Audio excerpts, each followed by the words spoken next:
Hello everyone, welcome to study IQ। So इस video lecture में हम डिस्कस करेंगे human diet causing catastrophic damage to planet. अब जो ह्यूमन के द्वारा भोजन लिया जाता है उस वजह से जो हमारी मदर अर्थ है उस पर काफ़ी बड़ा प्रभाव पड़ रहा है। इसी पर हम चर्चा करेंगे। अगर डाइट की बात करें, अगर भोजन की बात करें तो वो सभी एनिमल्स के लिए इम्पॉर्टेंट है। अगर काऊ की बात करें तो उसे भोजन के लिए ग्रासेस चाहिए। वहीं मंकी की बात करें उसे भोजन के लिए फ्रूट्स चाहिए या दूसरे प्रकार की जो पत्तियां हैं वो चाहिए। लेकिन ह्यूमन डेवलपमेंट इस प्रकार से हुआ कि ना काउस के लिए या दूसरी जो लाइफ स्टॉक है उनके लिए ग्रासेस बची, या दूसरे जो एनिमल्स हैं जैसे फॉर एग्जांपल मंकी हैं या दूसरे कोई भी वाइल्ड एनिमल्स हैं उनके लिए भी जो फ्रूट्स या हैबिटेशन की जो ज़रूरत है वो भी नहीं है। फॉर एग्जांपल अगर एक इकोसिस्टम अगर हम डिस्कस करें, जैसे फॉर एग्जांपल कोई भी एक छोटा सा लैंड एरिया है जहाँ पे कोई भी ह्यूमन एग्रीकल्चरल एक्टिविटी कर रहा है, आसपास कोई फॉरेस्ट एरिया है, तो ये जो आसपास जो फॉरेस्ट एरिया है उस फॉरेस्ट एरिया में जो दूसरे वाइल्ड एनिमल्स हैं वो अपना भोजन प्राप्त करेंगे। और इस एग्रीकल्चरल एक्टिविटी जो आसपास हो रही है छोटे एरिया में, वहाँ पे ह्यूमंस अपनी डाइट जो है वो डिराइव करेंगे।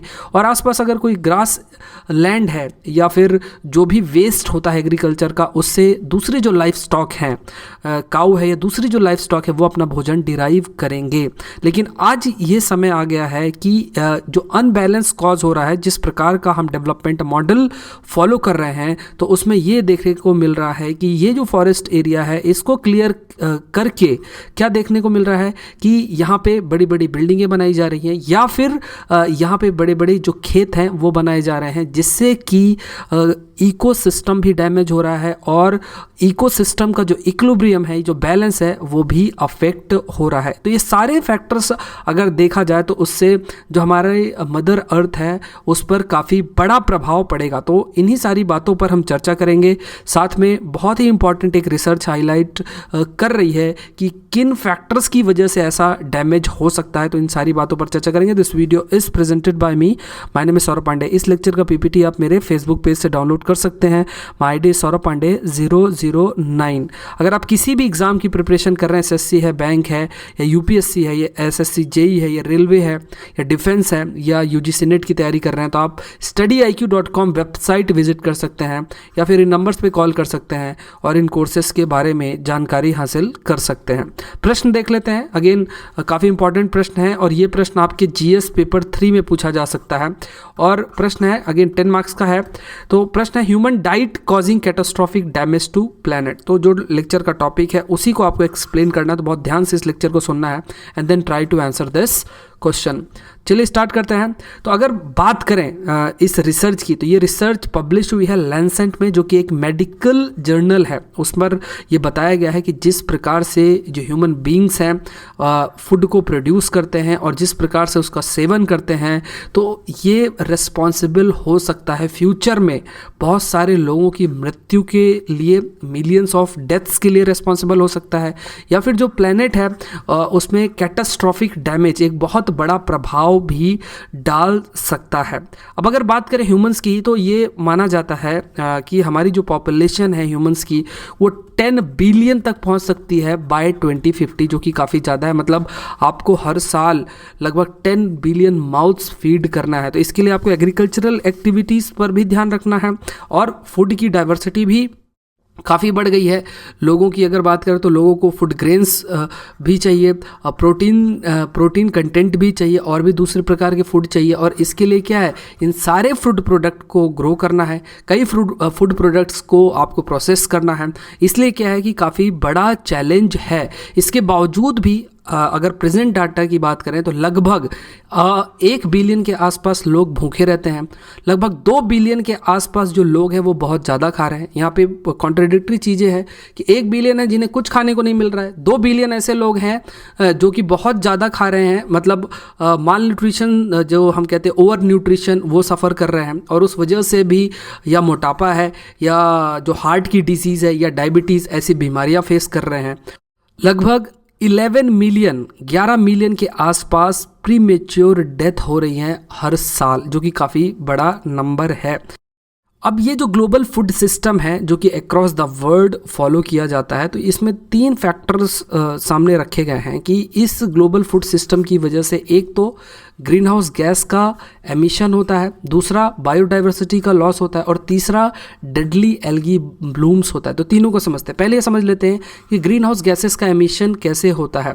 तो पहली सिचुएशन ये है कि जब हम बात करते हैं ग्लोबल फूड सिस्टम की, तो अगर कोई भी फॉरेस्ट एरिया है, वहाँ पे बड़े बड़े पेड़ हैं, जैसे ब्राज़ील की बात करें तो ब्राज़ील में अमेज़न फॉरेस्ट है जो कि काफ़ी डेंस है और एक बहुत इम्पॉर्टेंट रोल प्ले करते हैं, जिसको हम कहते हैं कि जो कार्बन सिक्वेस्ट्रेशन या कार्बन सिंक, ये जैसे इसको ऐसे समझते हैं कि अगर ये पेड़ है और ये जो पेड़ है ये सूरज की रोशनी का उपयोग करते हुए ये क्या करेगा और कार्बन डाइऑक्साइड का उपयोग करते हुए अपना भोजन बनाएगा by using the process photosynthesis, और ये CO2 को किस में कन्वर्ट कर देगा, अगेन ऑक्सीजन में कन्वर्ट कर देगा और ग्लूकोज का प्रोडक्शन होगा। तो किसी न किसी तरीके से ये जो प्लांट्स हैं, ये प्लांट्स एटमॉस्फेयर की कार्बन डाइऑक्साइड को कम करने में काफ़ी इंपॉर्टेंट रोल प्ले करते हैं।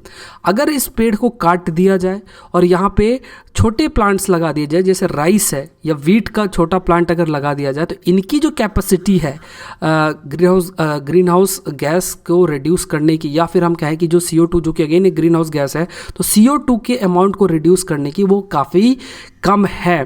तो कहने का ये मतलब है कि एक ये सिचुएशन आ रही है जहाँ पे जो ट्रीज़ हैं उनका लगातार उनको काटा जा रहा है, डिफॉरेस्टेशन हो रही है, और इस डिफॉरेस्टेशन की वजह से जो अमाउंट ऑफ अलग अलग जो ग्रीन हाउस गैसेस है जैसे CO2 है, उनका एब्जॉर्प्शन काफ़ी कम होता चला जा रहा है। दूसरा सिनारियो ऐसे है कि जैसे आप राइस अगर काफ़ी ज़्यादा ग्रो करते हैं, तो ये जो राइस है, इस राइस के प्रोडक्शन की वजह से ये राइस जो फील्ड होती है वहाँ से भी काफ़ी गैसेस रिलीज़ होती हैं, एमिट होती हैं, जैसे मीथेन है। ये फैक्ट भी बहुत इंपॉर्टेंट है कि कौन सी गैस एग्रीकल्चरल एक्टिविटीज़ की वजह से रिलीज़ होगी, तो मीथेन गैस रिलीज़ होती है और ये काफ़ी ज़्यादा एमिट हो रही है। तो एक तरफ है CO2 का लेवल भी एटमॉस्फेयर में मेंटेन्ड है क्योंकि हम पेड़ों को काट रहे हैं, और दूसरा जो एग्रीकल्चरल एक्टिविटीज़ एक्सपैंड हो रही हैं, राइस अगर ग्रो की जा रही है, काफ़ी बड़े एरिया में ग्रो कर रहे हैं, तो उससे भी मीथेन इमिट होती है। तो ये फैक्ट इस चीज़ को दर्शा रहा है कि अगेन ग्रीन हाउस का एमिशन भी होगा। दूसरा है बायोडाइवर्सिटी का लॉस। बायोडाइवर्सिटी अलग अलग लेवल पे होती है, जैसे जेनेटिक डाइवर्सिटी भी हो सकती है, जेनेटिक लेवल पे भी हो सकती है, स्पीसीज़ की डाइवर्सिटी भी हो सकती है, इवन इकोसिस्टम की भी डाइवर्सिटी हो सकती है, अलग अलग तरीके की बायोडाइवर्सिटी हो सकती है। अब अगर कोई भी एरिया है, एरिया इन द सेंस अगर कोई वाटर बॉडी है, कोई इवन डेजर्ट भी है या फिर कोई फॉरेस्ट एरिया है, हर जगह का एक इकोसिस्टम होगा। उस इकोसिस्टम के अंदर अलग अलग प्रकार के जीव होंगे।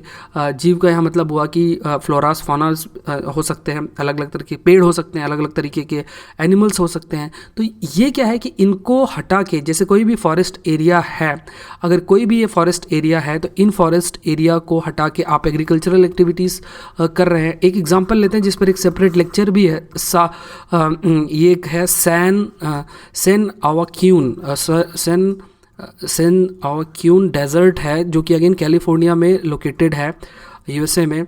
तो सैन आवाकिन डेजर्ट है, इसमें क्या देखने को मिल रहा है कि इसको कुछ साल पहले, लगभग 10 से 20 साल पहले, इसको कुछ इसमें परिवर्तन लाया गया इरिगेशन के थ्रू, और पानी सप्लाई किया गया, और यहाँ पे फ्रूट्स ग्रो किए गए, ऑर्चिड्स ग्रो किए गए, और उसके अलावा जो रो क्रॉपिंग भी की गई।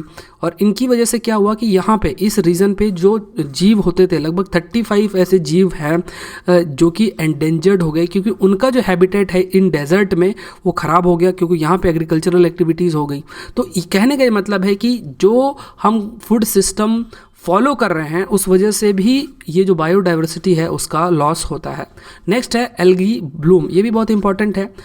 ये इस प्रकार से होता है कि जैसे अगर एग्रीकल्चरल एक्टिविटीज़ की भी जाती हैं, तो जैसे कोई भी क्रॉप अगर ग्रो करनी है तो उसमें क्या है, फर्टिलाइज़र का उपयोग होगा, और ये जो फर्टिलाइज़र है इसमें अलग अलग तरीके के एलिमेंट्स होते हैं, मिनरल्स होते हैं, और अगर बारिश होती है तो बारिश के पानी में जो रेन वाटर है, रेन वाटर के साथ अलग अलग ये एलिमेंट्स मिनरल्स मिल के आसपास के जो वाटर बॉडी है वहाँ पे चले जाएंगे। जब ये आसपास के वाटर बॉडी में जाएंगे तो क्योंकि पानी यहाँ पे स्थिर होता है, स्टेबल होता है, तो जो अलग अलग एल्गीज है वहाँ पे ग्रो करेंगी और उनका एक्सपेंशन भी होगा।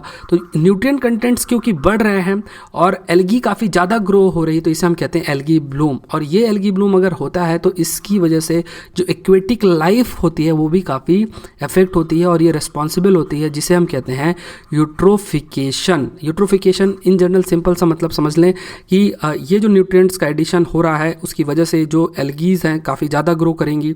अब ये एल्गीज जब काफ़ी ज़्यादा ग्रो करेंगी तो कई सारी जो एल्गीज हैं वो मरेंगी। इनको डिकम्पोज करने के लिए बहुत सारे माइक्रो ऑर्गेनिजम्स जो होते हैं उनको ऑक्सीजन की ज़रूरत होती है।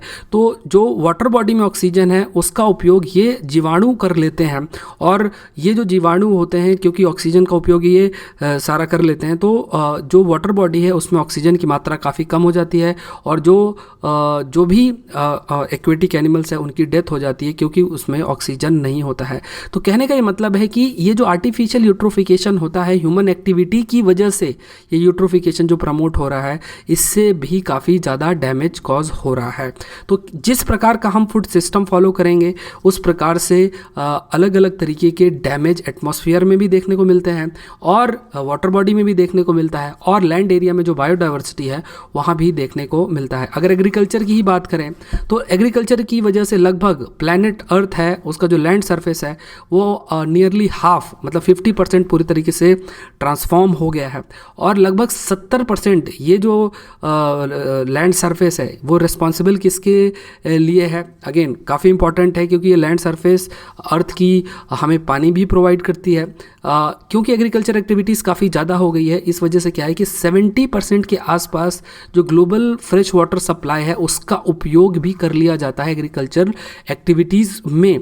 तो जब हम पानी की बात करते हैं तो पानी की ज़रूरत ह्यूमंस को भी है और पानी की ज़रूरत जो पेड़ पौधे हैं उनको भी है, पानी की ज़रूरत जो लाइफ स्टॉक है उनको भी है, पानी की ज़रूरत जो वाइल्ड एनिमल्स है उनको भी है। तो अलग अलग जो इकोसिस्टम के स्टेक होल्डर्स हैं सबको पानी की ज़रूरत है, लेकिन क्योंकि एक एग्रीकल्चरल एक्टिविटी है या इंडस्ट्रियल एक्टिविटी है इन्हीं में पानी का उपयोग इतना अधिक हो जाता है और पॉल्यूशन हो जाता है, तो दूसरे जो स्टेक होल्डर्स होते हैं इकोसिस्टम के उनको पानी नहीं मिल पा रहा है। तो इससे भी हमारा जो प्लैनेट है वो काफ़ी अफेक्ट हो रहा है।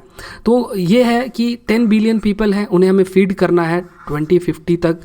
तो अगर हमें ये चीज़ करनी है तो सबसे इम्पॉर्टेंट ये है कि हमें एक तो हेल्दी डाइट लेनी पड़ेगी, उसके बाद जो फूड वेस्ट है उसको काफ़ी रिड्यूस करना पड़ेगा और ऐसी टेक्नोलॉजी में इन्वेस्ट करना पड़ेगा जिसमें जो एनवायरमेंटल इम्पैक्ट्स है वो काफ़ी कम हो। जैसे अगर जीएम क्रॉप्स की ही बात करें, अगेन काफ़ी सारे उससे रिलेटेड इथिकल इश्यूज़ भी हैं या दूसरे इश्यूज़ भी हैं, लेकिन अगर आप इंडिजिनस क्रॉप्स ही ग्रो कर रहे हैं और बहुत ही ढंग से ग्रो कर रहे हैं, काफ़ी साइंटिफिक वे में ग्रो कर रहे हैं, तब भी काफ़ी अच्छा प्रोडक्शन होता है। लेकिन अब अगेन जो क्रॉप ग्रो करने की हमने जो पद्धति अपनाई है मे बी वो इतनी सस्टेनेबल ना हो, लेकिन फ्यूचर में हो सकता है कि हम दोबारा से वैसी पद्धति अपनाएं। जैसे ऑर्गेनिक फार्मिंग की अगर हम बात करें, ऑर्गेनिक फार्मिंग है क्या, सिंपल सी बात है कि आप केमिकल का उपयोग नहीं कर रहे हैं क्रॉप को ग्रो करने के लिए।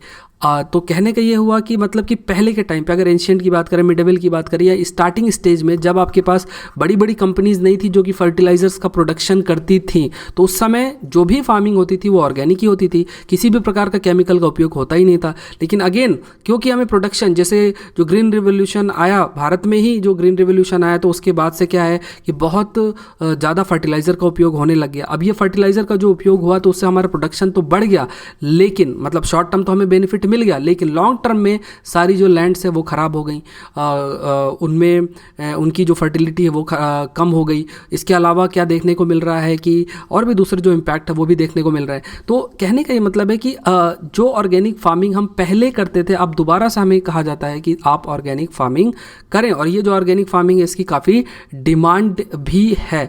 तो अब दोबारा से हमें उसी तरफ मूव करना पड़ेगा, क्योंकि ये जो फर्टिलाइज़र का उपयोग है इससे दूसरे प्रकार के जो डैमेजेस हैं लैंड एरिया में भी और वाटर बॉडीज़ में भी देखने को मिलते हैं। तो इसको कंट्रोल करने के लिए अलग एक सस्टेनेबल तरह की जो फार्मिंग है वो करनी पड़ेगी, जिसमें पीपल का भी ध्यान रखना चाहिए, प्रॉफिट का भी ध्यान रखना चाहिए और जो प्लैनेट है उसका भी ध्यान रखना चाहिए। तो 3P प्रिंसिपल पर ये बेस्ड है। दूसरा पॉइंट ये रखा गया है कि जो कि रिसर्च हाईलाइट कर रही है कि बीफ को एक मेन कल्प्रिट कहा गया है। ये इसलिए कहा गया है क्योंकि जो लाइफ स्टॉक है, लाइफ स्टॉक को अगर जैसे अगर बीफ का प्रोडक्शन करना है तो आपको एक एरिया बनाना पड़ेगा, और ये जो एरिया बनाना पड़ेगा इस एरिया में जो अलग अलग जो ये काउज हैं या दूसरे जो बड़े एनिमल्स हैं या जैसे बुल है या बफेलो है, तो इनको रखना पड़ेगा। अब ये जो लाइफ स्टॉक ये जो कैटल्स फार्मिंग की जाती है तो इसकी वजह से भी काफ़ी सारी गैसेस, ग्रीन हाउस गैसेस जो है प्रोड्यूस होती हैं। जैसे अगर काऊ ही है, अगर वो जब ग्रास को खाती है तो उसके बॉडी में इस प्रकार का उसमें परिवर्तन होता है जिसकी वजह से काफ़ी ज़्यादा मीथेन रिलीज़ होती है। तो ये जो मीथेन रिलीज़ होती है जो कि अगेन काफ़ी बड़ी ग्रीन हाउस गैस है, इवन CO2 से भी ज़्यादा इसकी कैपेसिटी है ग्लोबल वार्मिंग कॉज करने की, क्योंकि क्योंकि जो CO2 जो है उसका जो अमाउंट है वो काफ़ी ज़्यादा है एटमॉस्फेयर में, इसलिए इसका इम्पैक्ट ज़्यादा देखने को मिलता है। लेकिन जब आप बात करते हैं कैपेसिटी की